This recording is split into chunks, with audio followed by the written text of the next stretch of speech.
intervalle de confiance ou fourchette du sondage. Donc cette fois-ci, nous avons une population, et dans cette population, on s'intéresse à un caractère dont on ne connaît pas P, la proportion de ce caractère. Donc pour cela, on va extraire un échantillon de taille n, et nous allons observer la fréquence de ce caractère dans cet échantillon.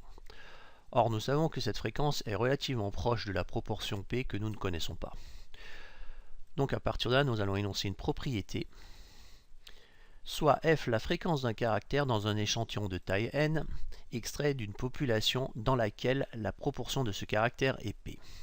Alors, il y a 95% de chances que P appartienne à l'intervalle f-1 sur racine de n, f plus 1 sur racine de n. Cet intervalle est appelé l'intervalle de confiance.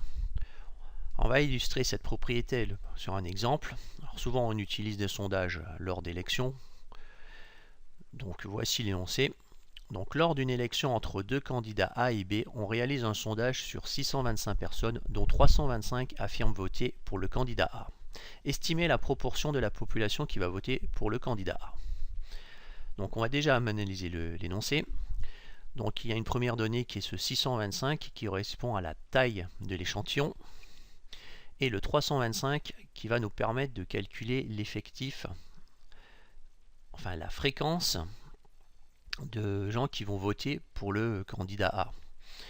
Donc c'est la première chose qu'on va donc faire, donc c'est commencer les calculs. Donc pour cela, on va déterminer f la fréquence de personnes qui vont voter pour le candidat A dans cet échantillon.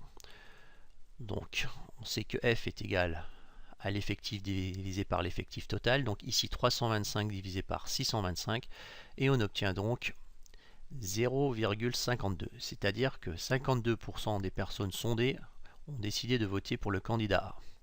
Donc à partir de là, on peut déterminer aussi l'intervalle de confiance.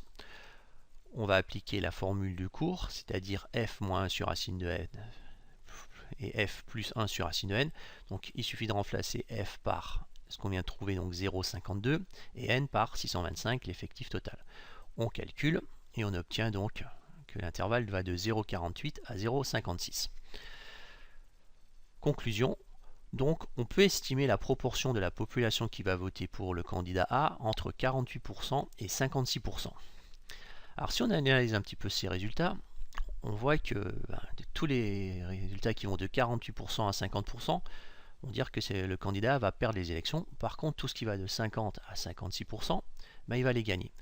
Donc on ne peut pas affirmer qu'il va gagner ces élections, on peut juste tirer une estimation et il faut se contenter de cette estimation.